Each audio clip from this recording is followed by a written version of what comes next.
welcome you, Mr. Mrozinski. I am Lori Pesta, the chairman of the vetting committee, and I'm going to have the other panelists introduce themselves, and then we're going to go over the guidelines of this interview. So, Harry? Good afternoon, Harry Abrams. Good afternoon, Harry. I'm Trent Adams. Trent, good afternoon. Jack Staver. Jack, good to see you. And Tim Adderholt is on his way. He was here earlier, so he will be joining us in just a few minutes. I first want to go over the video guidelines. As a Republican candidate for the Georgia District 11 Congressional District, we'd like you to acknowledge that you are aware of the fact that the candidate, you are being interviewed with videotape, and its entirety will be placed on this Cherokee County website. Absolutely. For other people to review. And you agree to such Yes, recording? absolutely. Okay, thank you. The vetting process is meant to allow members of the party and the community to be able to understand the positions, views, and beliefs of the issues and questions held by those who wish to be elected as a representative of the people. That's why we're doing the interview process, and we want to make sure that our voters are the best informed voters in the state, let's put it that way. And this is a new way of getting in touch with our voters, and we have the opportunity to do that today. Just take one quick break. Okay. The first question, we will start. Jack, do you want to take the first question? What we do is we ask you a question, we give you 2 minutes, and we do time it to make sure that you'll hear a doorbell. When your time is up, you will hear a doorbell. You want to come down here with questions on it?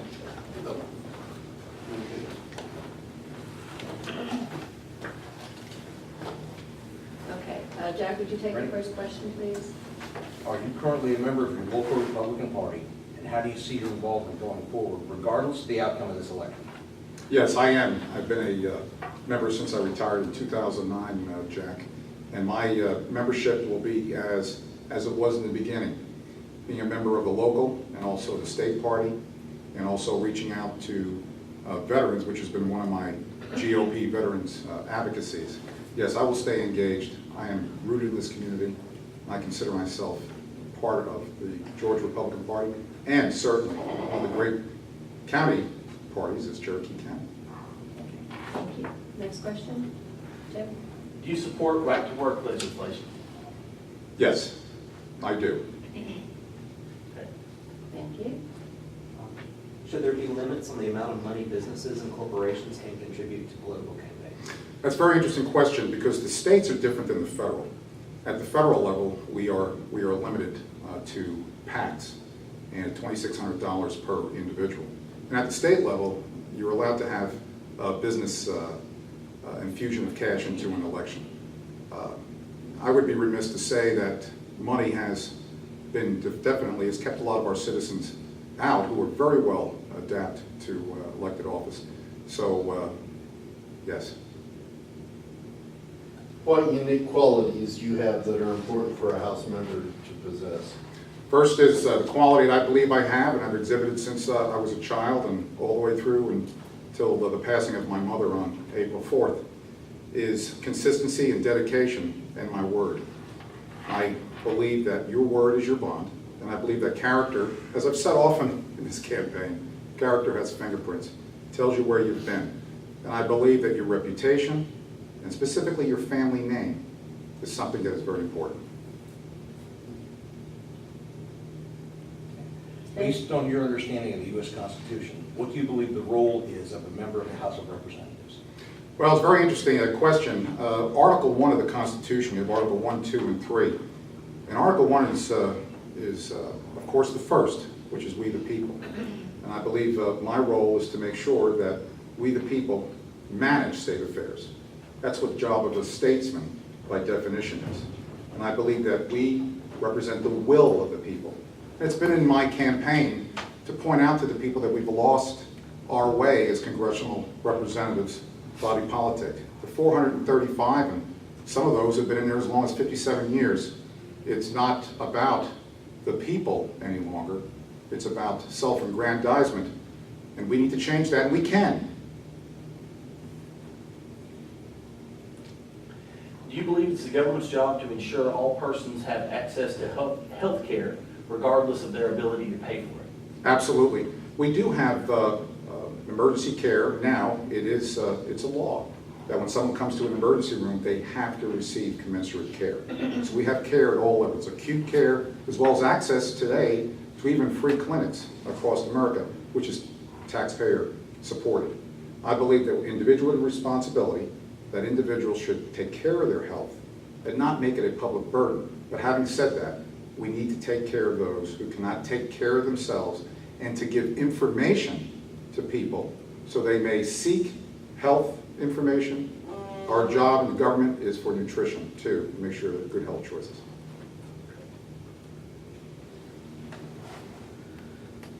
What is your position on term limits? Term limits. Well, James Madison and Jefferson in the Confederate, the papers have discussed that term limits, which did not make it into the Constitution, was to be limited. But we didn't get that into the Constitution of the United States, nor did we have an amendment. I believe that it is a fair weather service. It's not a career. I believe that every individual has the right in the United States to run for office. And what it's become, as I said earlier, it's about money. And those who can afford to either put up the money to run or to get the information out in an information age such as today has changed. We need to have a rotational basis. Some believe that 10, perhaps 12 years is enough to represent your community and to rotate. And Jefferson said that too, that we need to make sure we rotate amongst the people in our community. And I believe, as Judge Souter said in 1995, term limits can be determined by Congress's will. And I believe that the American people have resoundingly called for term limits. Because when we have people like Congressman Dingell, 57 years, saying that we will control the people based on the Affordable Care Act, I think it's time to limit those in Congress. What type of federal gun control laws would you support? None. None, absolutely. I believe in the Second Amendment. I fought nearly 3 decades as an infantryman on active duty. And I believe that the Second Amendment is resolute, and I believe it's very firm. The right to bear arms. The federal government cannot abridge that right. It's very clear. It's very articulated in very short wordings that we, the people, have the right to bear arms. And may I add, the Second Amendment protects all the other 26, and there's 27 amendments. And without the Second Amendment, we can see where America has been in the military around the world to those nations that did not have the right to bear arms. And we can see the results of that. No, I stand firm. Once you have a federal law that limits the right to bear arms, then with the exception of felons, those who have harmed others, then you are open to possibility of tyranny and also intimidation. And that we cannot stand for in America. It's an equalizer, the right to bear arms. What does the 10th Amendment mean to you? The 10th Amendment. 10th Amendment of the United States means to me that the states have the right provision not to abide by a law, that the federal government has gone outside the margins. 10th Amendment lays out very clearly that the federal government has limits. Limits that are bound inside the Constitution of the United States, and that the states have the right to not only to question them, but to also not abide by them. And that's pretty firm in, again, several sentences within the 10th Amendment of the United States. You just answered this question, but do you believe that states have the right to nullify unconstitutional federal laws? Absolutely. It goes right back to the 10th Amendment. If something's unconstitutional, isn't it the right of the states to determine what the destiny is of the other 2/3? It takes 38 states to have an amendment to the Constitution, and it can be proposed by Congress. But we do know that when something is unconstitutional, and we can question things today that are laws, it's the will of our Congress and our legislators' duty to point it out. If Congress fails to do that, we need to point out when something is not right. And I think we've done that on several cases in the state of Georgia, that we've led on saying this is not a constitutional law.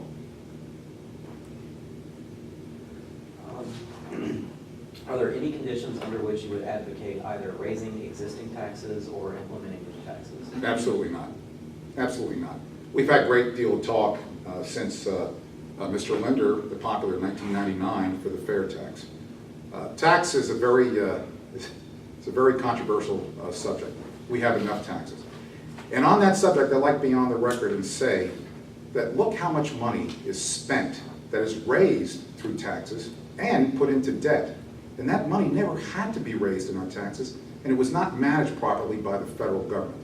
So I think there is enough proof that we can cut back on our spending. And I am for, if we can't get this under control with leadership, and we make no mistake about it, we have a leadership problem. That's what it is. Stick to, say what you're going to do what you're going to do, say, problem in Congress. If not, then I think we need to have a constitutional amendment. If we don't put the brakes on this runaway train, spend it. We, the people, are the ones that will pay for it. Okay, I have a couple of questions for you, Larry.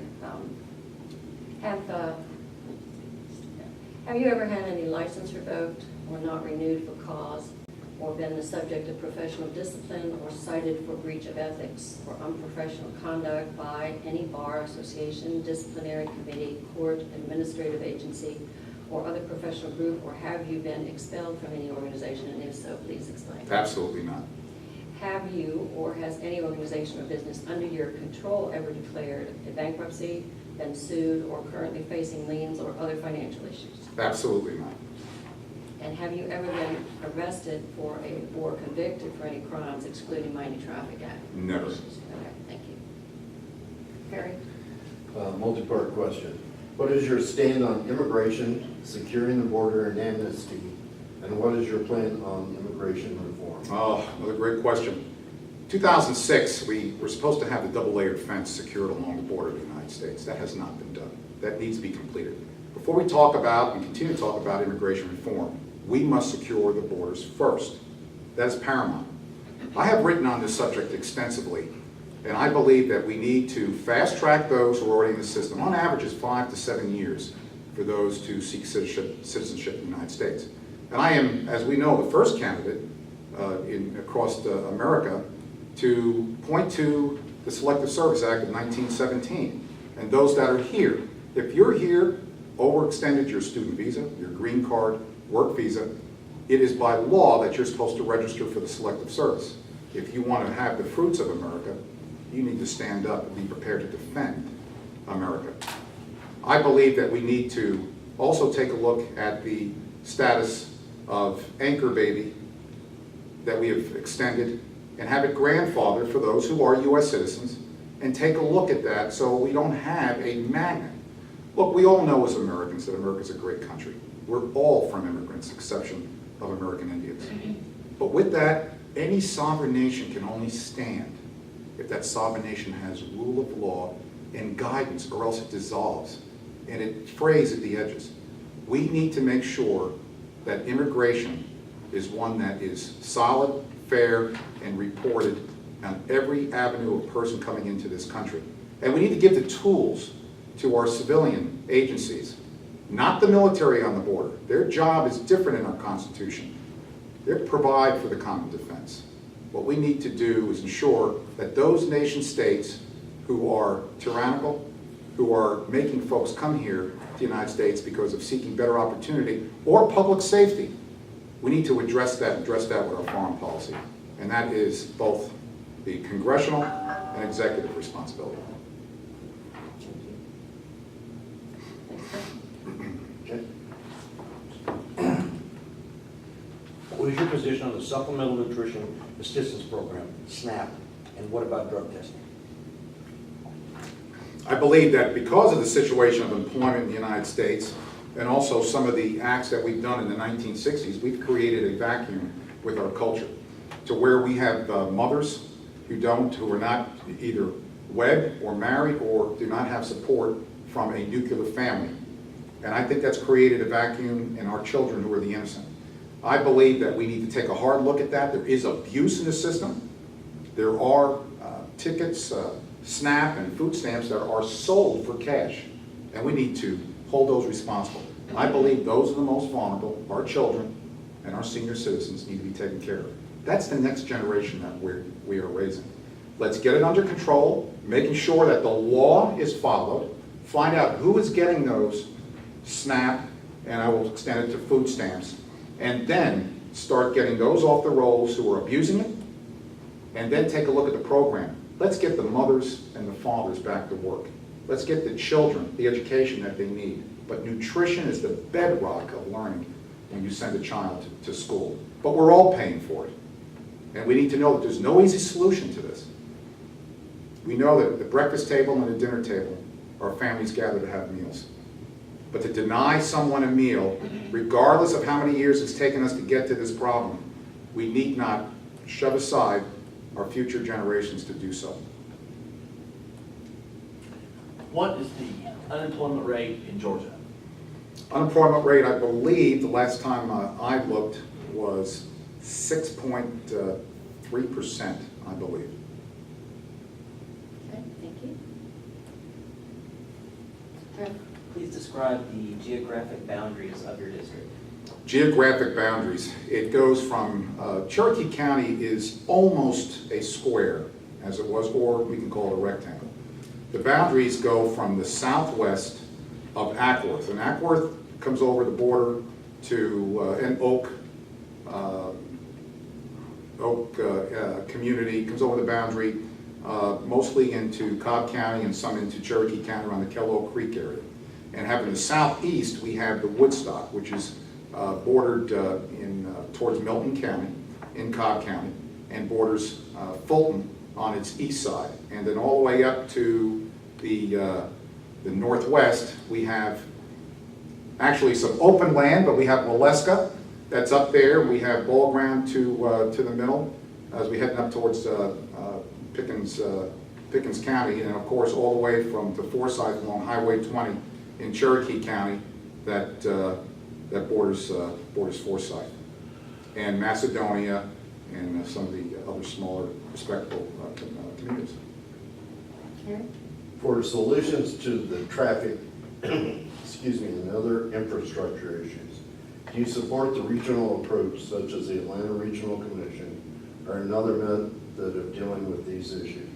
Well, the Atlanta Regional Commission is a fact. So we're not attacking or dissecting as a public body what we already have. What I will tell you is the regional approach has not worked. It hasn't worked in the Northeast, and it's not going to work in Georgia, because you have 159 counties in Georgia.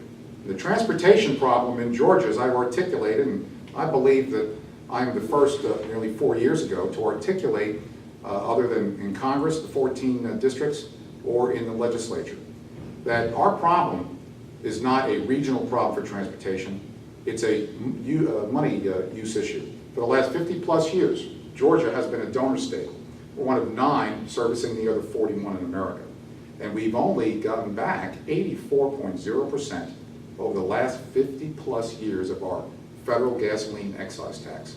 So it's about usage, not only on the federal, but also the outlay of Georgia's money. And may I add, if we do not take a look at how we utilize our roads, how we use our funding, then we will have more folks who will tell us that we need to raise our taxes. Ladies and gentlemen, there is no one in this race or across America that is more opposed to toll roads or federal interference in ceding or giving us a carrot to build roads than I am. I believe we need to keep the money in Georgia that Georgians generate, and those who come to visit our state as we come to visit their states. Let's keep the money in Georgia. I am not for raising any of our taxes, but I am for filling in the potholes that have been there for the last 3, 5, and 6 years. What's that all about, ladies and gentlemen? It's about leadership, and it's about priorities. Be very careful, those tell you we need to raise our taxes, but yet the same inconveniences and obstacles remain on our Georgia roads.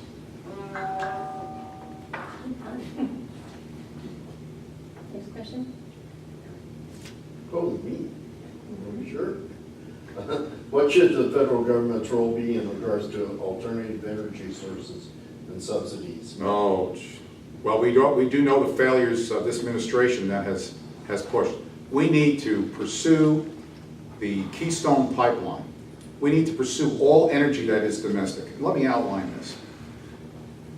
The Congress has the ability to override an executive order and has to have 2/3 of both houses. It has not had the will to do that. When we have obstructions that are put in place for a 7-year moratorium off the East Coast to drill our own American oil, but yet we allow foreign countries to come to the Gulf of Mexico and drill, there's something wrong. There's something wrong with our priorities as Americans. If we can get the energy sector engaged, and I have written about this on colonellarry.com, if we can get the energy sector engaged, we will spur this economy everywhere from nails, wood, and also school supplies. This will be Independence 101. Ladies and gentlemen, we've gone from $1.80 to $3 since this administration, over $3, took hold on America. We can turn that back. We need to do shale. We need to do safe nuclear engineering. And by the way, we haven't had an energy policy since 2008 discussions, that is, being discussed. And I have already written that one of my first acts will be to call for a national energy policy. We need to do it. Where is the leadership? Ladies and gentlemen, these issues are solvable, which will have a trickle-down effect even to our taxes. We can do this. All we got to do is say yes. Tim, the next question, 18. Okay. There are a number of issues in the agriculture industry that's facing Georgia, including water use, federal regulation compliance, tax reform, and immigration reform. What is your plan to address these issues for the agriculture community in District 11? Agricultural community. I am 100% for the local farmer. I am 100% that what you grow local, you can eat local. Ladies and gentlemen, in 2011, in December 2011, at midnight, we passed a food modernization bill. We passed it without very little discussion. And what it did, it put constraints over the years on the local farmers, even you, the consumer, the citizen, to even grow some of your own vegetables in your backyard. We need to concentrate on our farmers who are local to grow. Ladies and gentlemen, this creates jobs. Can you see that local farmers for generations, and we have them here in Cherokee County for years, whether it's from milk products, from eggs, from local chickens, and even from hog products, or cakes, or granary.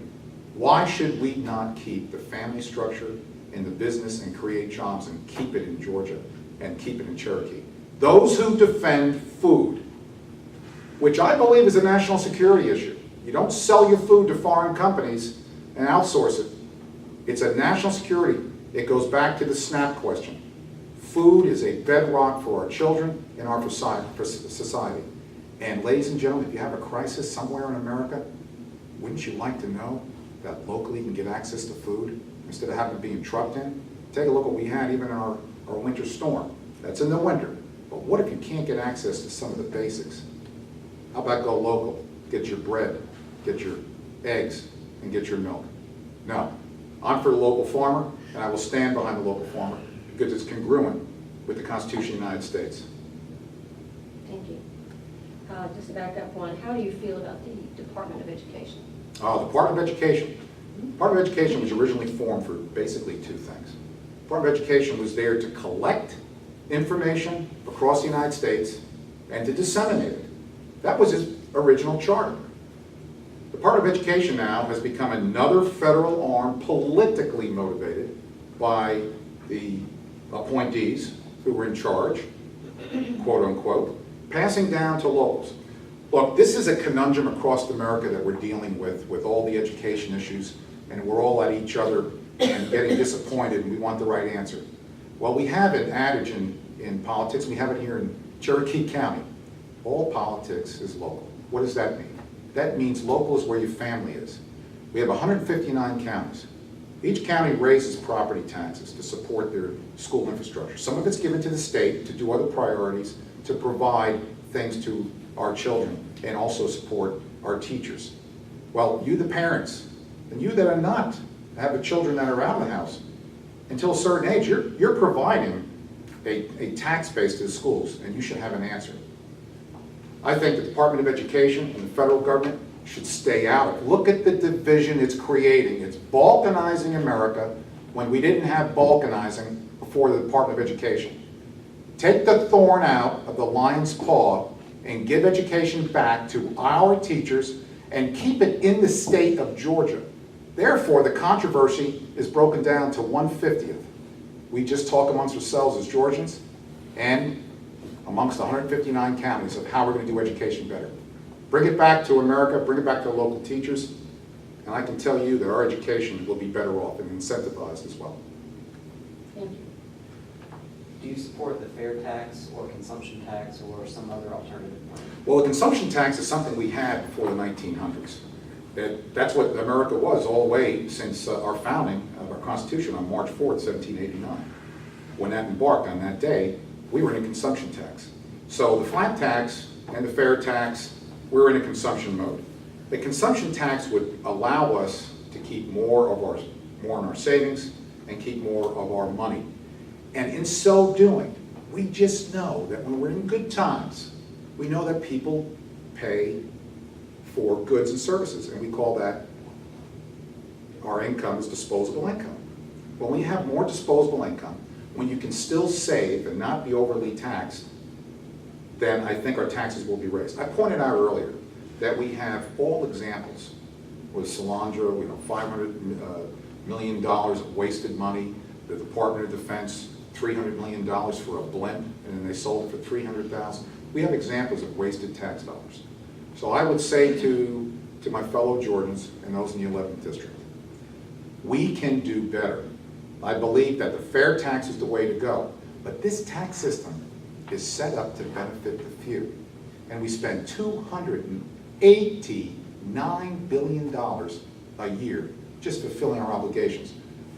We spend $3 trillion a year, and we have $1 trillion that we have that's just basically wasted to pay for the other three. We need to get a handle on this. Ladies and gentlemen, we need a new tax code, and we need it right away. And we need to appeal the 16th Amendment. It was a bad amendment, and look what it's done to us so far.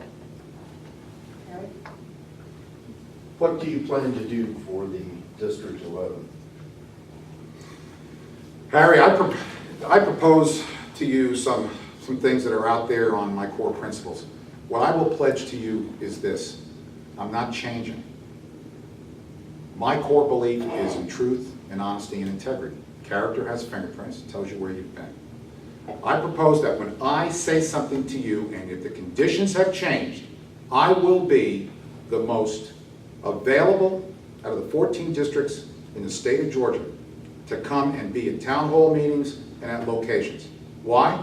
Because I can handle that, because I believe in self-term limit, and I believe that I will not be there over the decades to where that Energizer battery is going to run out. I want to dedicate my life to you, my family, and to my new granddaughter born on February 6th. And I would tell you that you elect Colonel Larry Mrozinski, you will believe, you will for once in your lifetime have someone you can trust in as representative government. I will deliver honesty, and I will deliver what's in the Constitution of the United States, and I will be that person that will also get the burdens off your back. Thank you. Jack? Do you agree with the government shutdown? No. I believe that the government shutdown did hurt not only our government. We realize now that we spent a lot more money re-energizing government. It's a two-edged sword. When you shut down the government, it makes us feel that we're in control, or Congress did the right thing and said, okay, we're not going to stand for this. But what it also did is it created across America disenfranchisement. Why did we reach that point of the government shutdown, ladies and gentlemen? And here's why I say no. Because the Democrats did not propose a budget since 2009. And not proposing that budget for over 3 years created what we knew was going to happen with the shutdown. Therefore, we need to take these head on with leadership and be the adult in the room. Why? It's not dealing with the crisis at hand. It's getting to the heart of it. Why did that crisis happen? And I believe we need to be visionary on this. Where is the next crisis? Is it taxes? Is it national defense going below the World War II levels in 2014 and later for our national defense, the numbers? If you see the crisis beginning, you need to address it head on. And I don't think that we need to say, yes, let's shut down the government. I think we need to say is, why did we get to that point? That's leadership. Prevent it before it happens. And I think we could have done that in nearly 4 years before we shut down. Thank you. How are you going to react to the heavy lobbying and manipulation? No. Okay. How are you going to react to the heavy lobbying and manipulation by special interests and maintain the integrity of small government? What a great question. There is 70 lobbyists for everyone in Congress today. 70 lobbyists per, mathematically. Take my race. Ladies and gentlemen, in this race, I have not sought out the endorsements except for right-to-life endorsement. I have not sought those to fund my campaign. I've done it through the people and, yes, my own resources. I am only responsible to the constituents when I am elected. So, character has fingerprints, tells you where you've been. Ladies and gentlemen, I am proving that you do not need to have the backing of those that you owe anything to or the perception of owing anything to. And that's how I start my campaign. And that's where we are in this. Look at where people are in their money collection and look at who is funding them. If you look online, do a little homework, you will find out some of the large interest groups that are already funding some within the congressional races. So I will handle it this way. You're just as much as constituent. You will be treated just as fairly. But I can tell you that the individual under Congressman Mrozinski matters just as much as the whole. Because if you take care of the individual, word spreads very quickly that faith returns and trust returns. So as far as the lobbyists, I would say if you're part of special interests or those who are just looking for the feather their nest or self-aggrandizement, I'm probably not going to be very favorable to what you're going to say. But if you're coming in and interested in people, creating jobs, we've got an ear in Congress. But the record will show that I do not owe any allegiance to any special interest group. And ladies and gentlemen, I will not change on that. You will get, finally, a statesman for your time. Thank you. John? As our representative, what are you going to do to prevent the president from trampling the Constitution? Oh, trampling the Constitution. Well, we all know that that has been talked about on shows and our congressmen, local restaurants, and in and around your dining room table. Ladies and gentlemen, the Constitution. This president, we could go on and on about the statements, but I have the pen and I have the power. Look, Article 1 of the Constitution is the first article. Article 1 outlines our legislature. I think our framers meant that that was the single most powerful because it represented the individuals and the collective. And then the second is the executive. And the third is the arbitrator. The third is the judiciary. Those three branches. And we have the power, as I stated earlier, about executive orders. We have the power to overturn executive orders. We have the power and the will. What we don't have, as I've said many times, is the leadership. If we put some adults in the room, those who are honest persons, and I'll define honesty as this: no one is going to grab you to whisper in your ear because they already know what the answer is going to be. Let's do it right. Let's do it for the American people. Because if you're not, and it's all about the money, don't run for Congress. That's been our problem. Telling us what we want to hear. Well, we've had enough.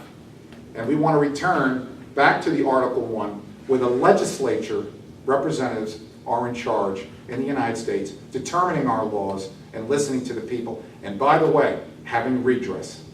That's what our Congress is supposed to give us, the American people. Thank you. What is the difference between a republic and a democracy? Representative democracy. In the United States, we talk about the buzzwords we've heard over the years about a democracy. This is a republic where you elect those to represent you in a democratic form, which is called the House of Representatives or the Senate, collectively called the Congress. So in a republic, we have representation, and they go to Congress to vote on issues. Now that's been argued and going through political science classes 101, we know that a Democratic majority vote is very critical. Here in our own elections, we do 50+1 to determine who either wins an election or go into a runoff. So this is a republic. We need to take that word and embrace it, the word republic, because in a democracy, total democracy, the individual can be lost. In a representative democracy, you have full vesture of your government, and then you have redress to a representative who's looking out for you. And that's why we have a controversy about the 17th Amendment. Going back, should it be elected by the states, or should it be elected by the body politic of the people to go represent us? It's all about the representation, but bottom line is, it's about leadership. We are a republic. Jack? Overall, do you think free trade with other countries helps or hurts the U.S. economy? Oh, this is a great question. Free trade is the law of the land in terms of free trade agreements that we've signed, which is basically is a treaty. We have countries like China. One of my favorite subjects to talk about is published on internationally in China, and I did that in the journal, International Journal of Intelligence and Counterintelligence. I talked about the China threat to the Western Hemisphere. This is a nation that copies computers, makes its own copyrights, turns around and then sells them under their own countries, protected by their government, and undercutting America. So free trade needs to be fair. Free trade needs to be not to have a currency influxes, have to products going in, exports and out. Ladies and gentlemen, in August of last year, our deficit, for example, with free trade with China was $30 billion. We had $39.8 billion. Well, $30 billion of that was trade deficit with China. We need to have fair trade. And this is not just in Asia with China and our Asian friends, but also throughout Latin America and the other regions and in Europe. So if we're going to have free trade, we need to have, like capitalism has. Capitalism is only as good as the honest brokers. And if you're going to be, you can be called out on it. So I believe that free trade is very essential to raising taxes and also to creating jobs in America. But I think we're in a crisis when it comes to those who are abiding by free trade. And I think that's also another sick branch of the tree. Thank you. Tim? Should candidates for public office be required to release their tax records? I don't see why not. I mean, if it's the law, absolutely. If the question then would be the law, I'd say, of course. Should they be? I have no qualms about it. I think yes. I think in full transparency is this. We have sunshine laws of the federal government, and we have transparency questions, possibly even in our own state of Georgia. I believe if you are going to seek public office, and you're one of a handful in a population of 10 million in the state of Georgia, and you want me to believe in you, I need to know, where have you been? Is there anything that later on we're going to be upset about that we didn't know? Full transparency. You need to have all the cards on the table. And if you're asked, why not provide? Because when you seek public office, you are saying, I want to serve. And if the question is asked, ask it. I believe that your tax returns are one of the simplest things that you can do to say, here's what I've paid, here's what I've consumed, and then I say yes. Because it also reveals special interests, and also reveals where you've been. And also your future motives. Yes, sir. Thank you. What would you do to raise the approval rating of Congress? Approval rating of Congress. I think send Congressman Mrozinski. I think I will provide the requisite leadership in this congressional delegation. I believe that we need to follow through on what we say. If the people can finally have trust, what we have is coalescing in our congressional delegations. When we call someone a freshman, but don't we discount the experience that they have. We say, oh, we have a pecking order, or don't call us, we'll call you. I represent the 11th Congressional District. I represent the 11th Congressional District. That's who I answer to. We have house rules. The house rules say that you should not interfere in another congressman's district. I hope they're representing them well. But in the 11th Congressional District, I'm going to raise the expectations of the 11th Congressional District. And as far as the 434 House of Representatives across America, we all, when we vote for America. And I think with Congressman Mrozinski, you're going to have your dreams fulfilled in the sense of trust. That's all it is. It's a trust, it's the leadership. I have that, and I have the experience. And I don't reach behind me to get a special interest or someone who's a strategist who's going to tell me which way I need to go. I think you'll help me in that area. Thank you. Next question? The USPS has continued to request for relief from Congress and has continued to take on debt. Do you support providing relief for the Postal Service or some other means such as privatization? U.S. Postal Service, this is a tough one. I am not for cutting this Saturday service. I believe that it would hurt our senior citizens and those who don't have access to other means. It also would hurt our businesses, I believe. Privatization is something that's on the table for discussion that's been in Congress. United States Postal Service has been an institution that is guaranteed under federal law.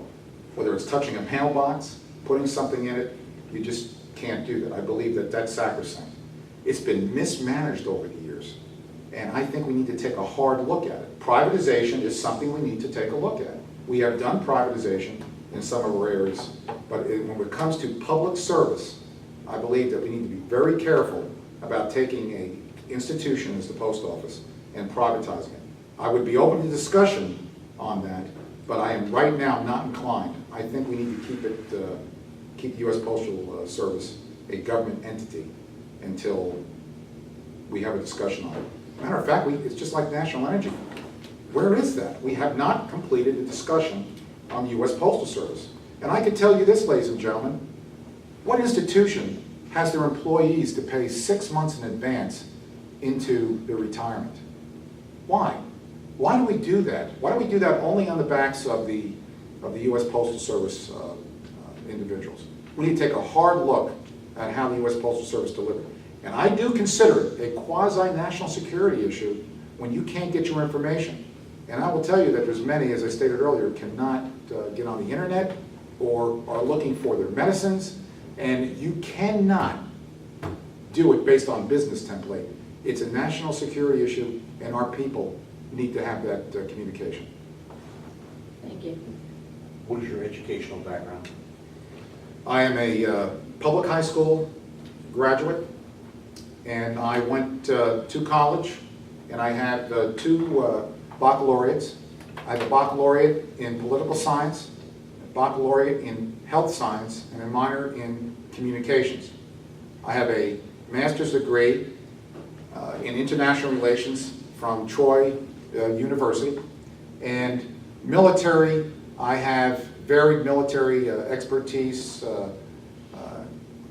command and staff college education. I have a language background training from DLI, which satellite in Fort Bragg, North Carolina, and other specialty training from the U.S. military.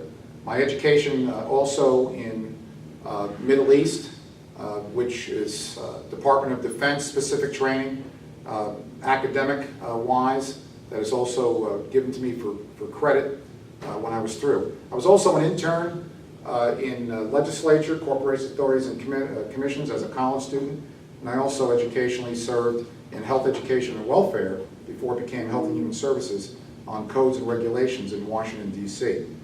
So my education is varied, and I appreciate that question. Thank you. Next question? Joe? In what ways does the foreign policy-making process resemble the domestic policy-making Oh, process? gosh, that's a great question. The foreign policy domestic process mirrors domestic in the sense you propose on an agenda a policy item. And then that policy item that's on the agenda gets discussed, vetted, or you put before them your proposal to change it. Then once that policy has been discussed and vetted, it goes into and an approval, and it's implemented. And then once it's implemented, a process in the federal government, which I'm very familiar with, it becomes scrutinized and reviewed. It's a cyclical process. So the same that goes on in our legislature for our bills under Article 1 for Congress is the same that we see in the government bureaucracy. When I was in the U.S. State Department for 3.5 years, we would review foreign policy. We would take the current problems that were in the world and look at them and say, well, let's deal with the crisis. But did we see this coming? Was it templated? Was it something we could have done better? And how do we change and adapt as the world changes, as nation states become more powerful, as those who emerge, like China? And how do we deal with these emergence is across the world? So we have policy that goes with that. And may I add, when we deal with policy, as just one example, when you're looking at domestic, Department of Defense feeds into, as well as with Congress, into the policy making, what we call the DIME, which is diplomatic, information, military, and economic. And these are the underpinnings of our national instruments of power. So all of this goes into policy making, it's all considered. And this is where America, in the DIME, diplomatic, information, military, and economic, has been weakened across all 4 of those letters, or that acronym, which creates a national security issue. So policy is very important. Thank you. You somewhat just answered this question, but what are the United States elements of national power, and explain their importance? Yeah, and I can go into more detail of that. As I said, national elements of power is diplomatic, information, military, and economic. Diplomatic is exactly what it is. When you have a foreign policy, the president has the right, of course, we know in Article 2, to do treaties, but those have to be ratified under Article 1, Congress.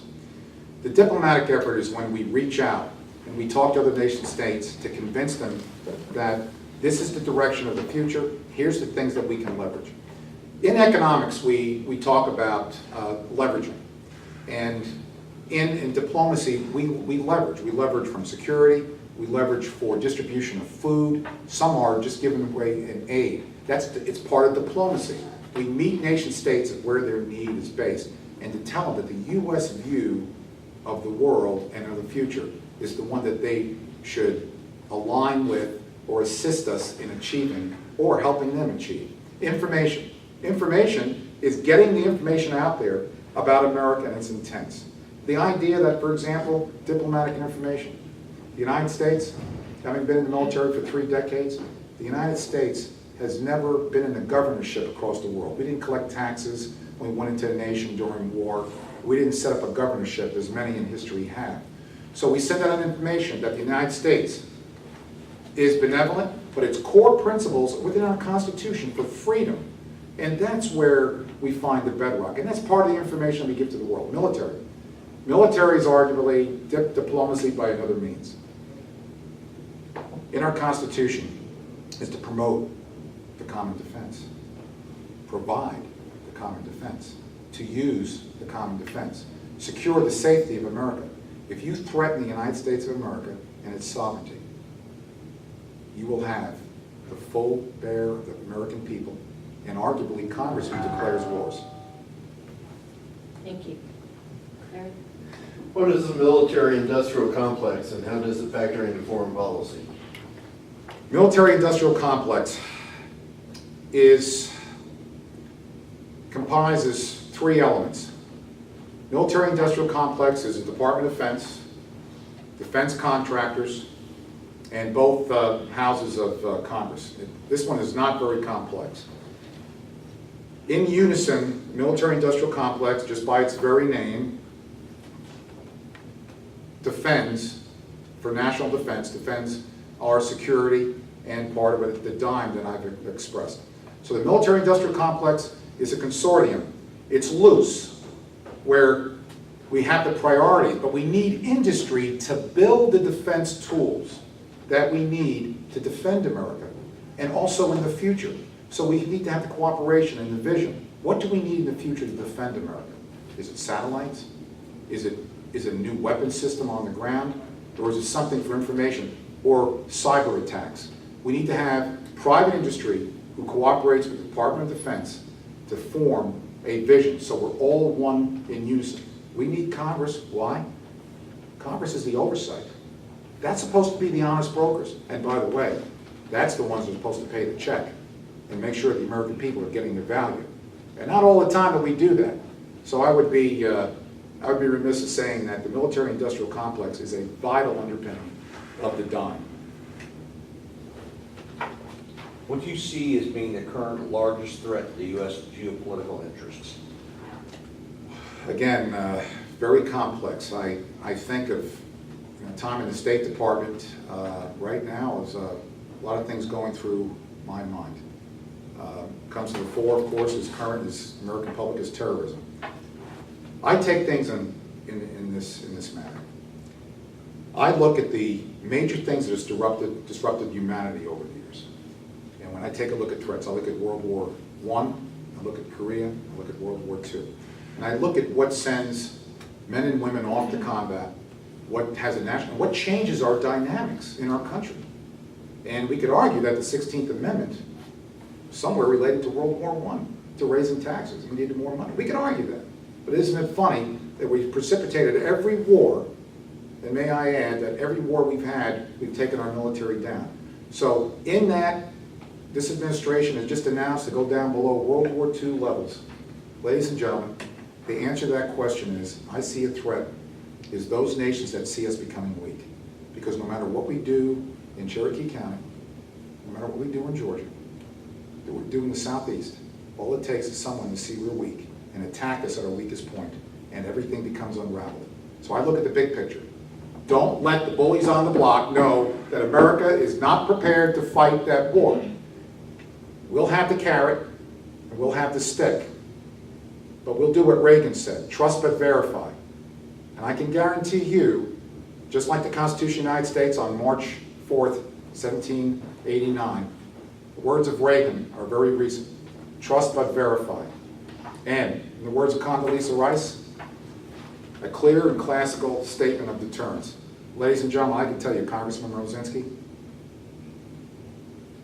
they're going to know, the other nations, I'm in there advising, and I will make sure that we do the right thing. I will give the right advice to our Congress and to our President of the United States. Thank you. What do you see as being the greatest threat to domestic security? Domestic security. If we defined, I'm not going to ask you to define domestic security, and I'll take that in the context of domestic political, because we have crime that happens throughout our state and our communities, and that is a domestic security. But I'll take that domestic security meaning in a political sense. Is the lone wolf. We've seen even in Texas, where someone who was radicalized, killing scores of people because they believed that they were doing it based on what their future view was of America and how their belief is everyone should be controlled by under one super umbrella.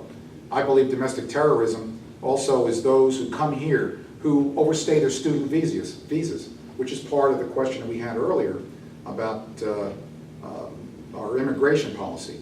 Those who stay here have been involved in operations that have harmed people. We're now even looking at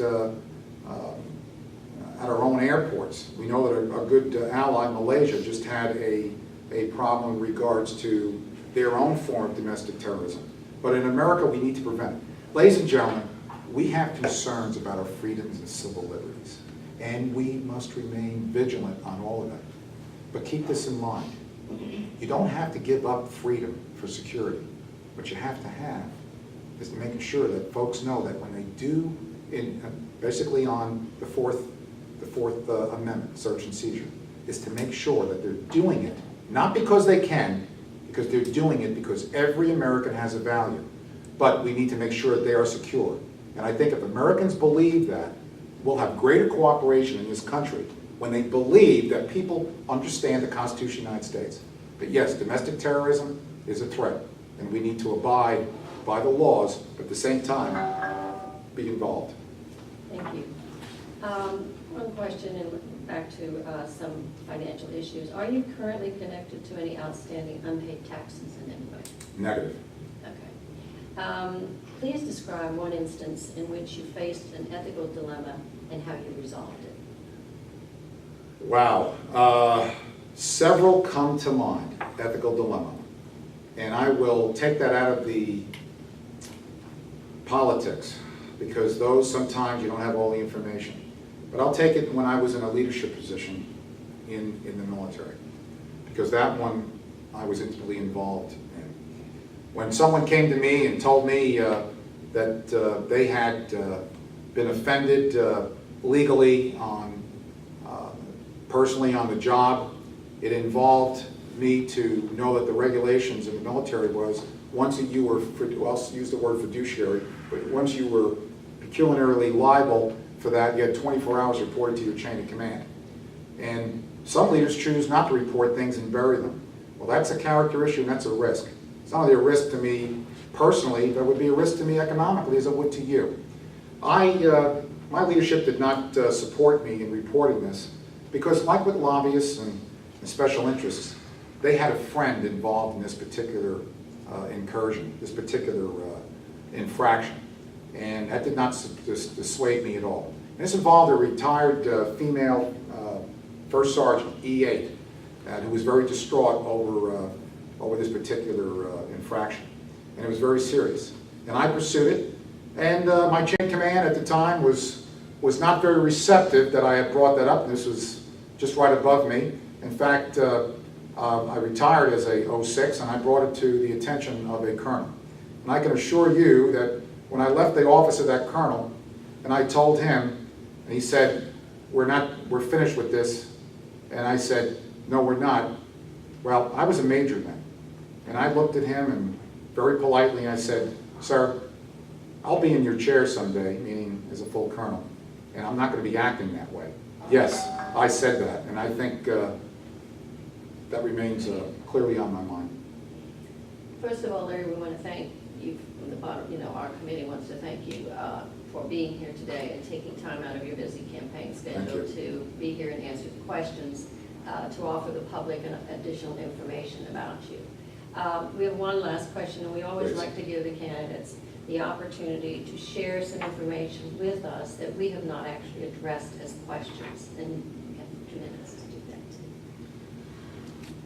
Wow, I'm already using up those 2 minutes. I have a lot to say. Ladies and gentlemen, I want you to know that when you vote on May 20th for Colonel Larry Mrozinski, your vote is going to be solid, and you are going to be pleased. Even if you've thought about another candidate and you've looked at that candidate, take a look in your heart. You can put a sticker on the chest, but you have to touch the heart. I will do that. I've always done the right thing in my life. But it was the hardest thing I ever did was coming home, retiring from the military, promising my father a further career, success of his son, and my father passing and coming home and taking care of my mother. It was the hardest thing I've ever done in my life. And I don't wish that on anybody. But I will tell you that the dedication that I have to my family, dedication will be the same to you. Most folks in Georgia know my reputation, and they know that I will not compromise because they know that leadership principles and underpinning. And I will continue that. Not only that, I will allow others to grow underneath that umbrella of leadership and trust. And that's what will be infectious in this delegation as well as in our country. And ladies and gentlemen, one thing we didn't talk about is veterans. DD Form 214. This is a sealed 214. And I believe that any time a military individual runs for office, they should provide this to you, to tell you where they've been, so what they're saying can be verified for transparency. I am proud what's written on here in 3 decades of service. And I invite those who would like to review to contact me. ColonelLarry.com. Ladies and gentlemen, characterized fingerprints tells you where you've been. Help is on the way. God bless.